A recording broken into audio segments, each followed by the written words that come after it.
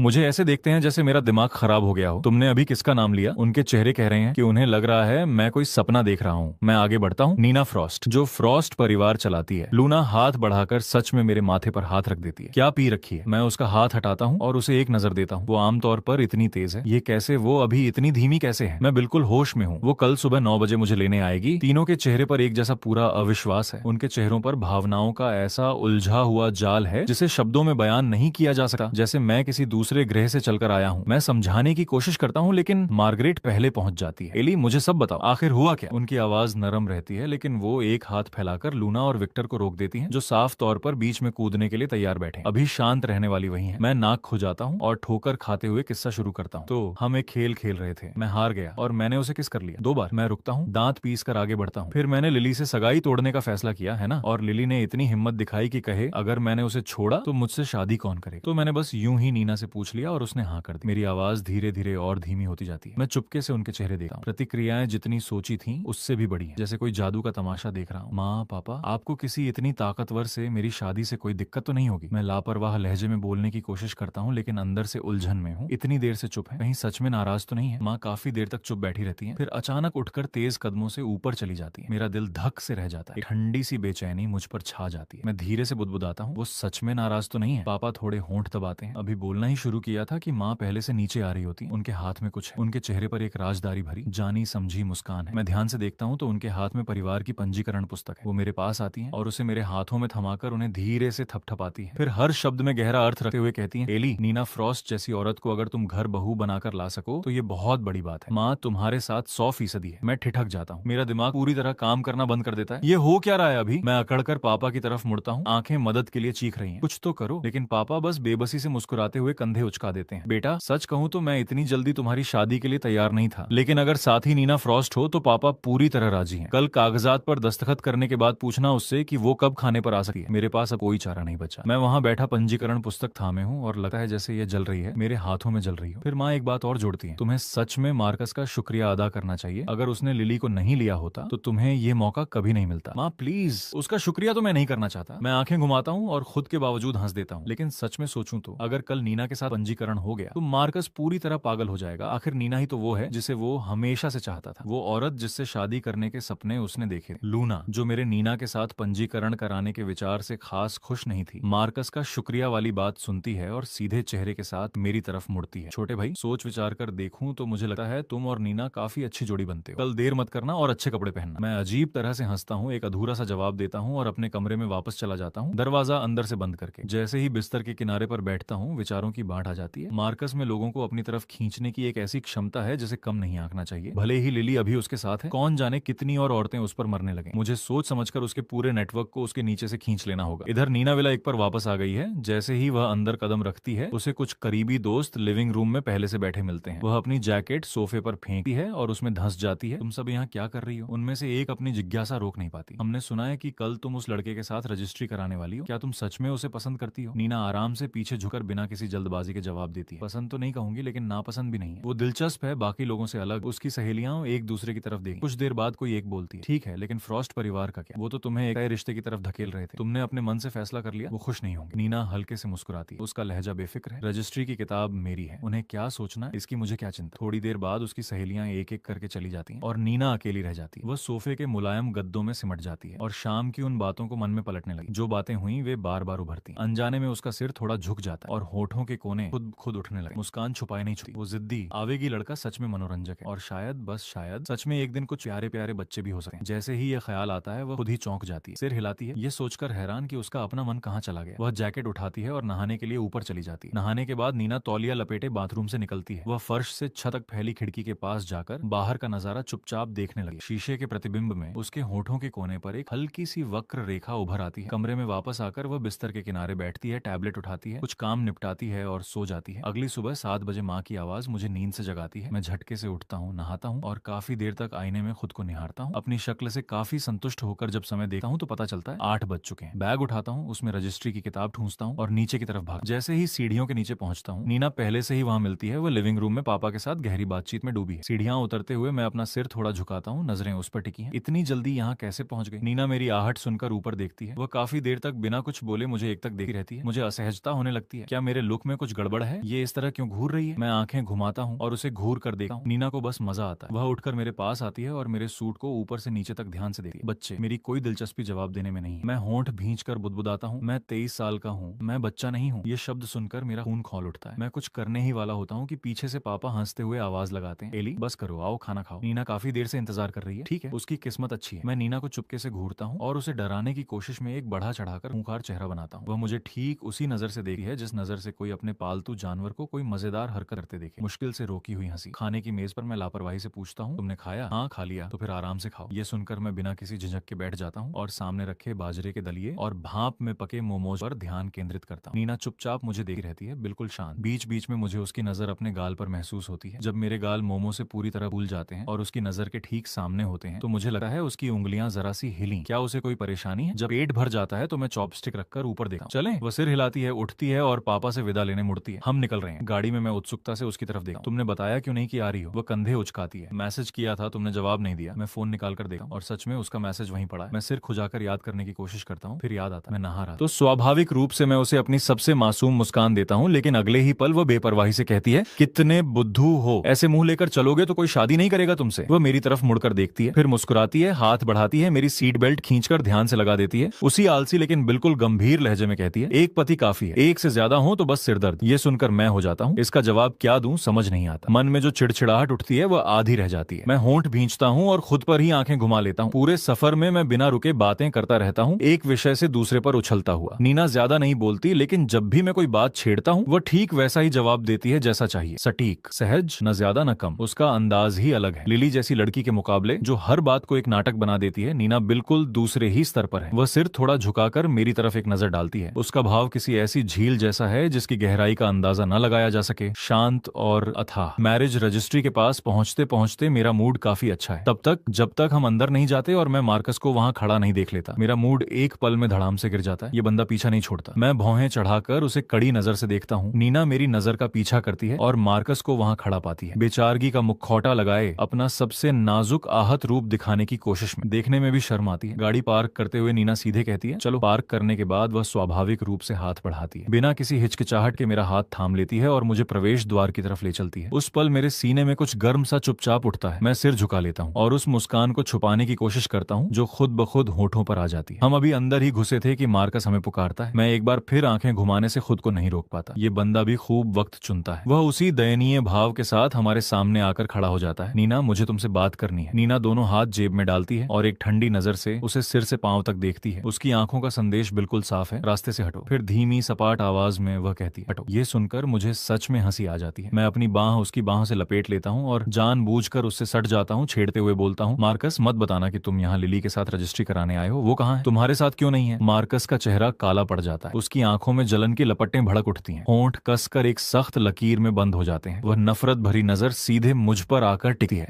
उसके अंदर की सारी क्रोध और कड़वाहट बाहर छलकती दिखती है। एली को नीना के साथ रहने का क्या हक है? वो तो मेरी है। ये सब उसकी आंखें बिना एक शब्द बोले चिल्ला रही हैं, लेकिन मुझे उसकी चालें और भ्रम लगभग हास्यास्पद लगते हैं। मैं नीना की बांह और कसकर थामता हूँ और एक मीठी रुआसी आवाज में बोलता हूँ, मुझे बहुत नींद आ रही है। अगली बार इतनी सुबह मत उठाना मुझे।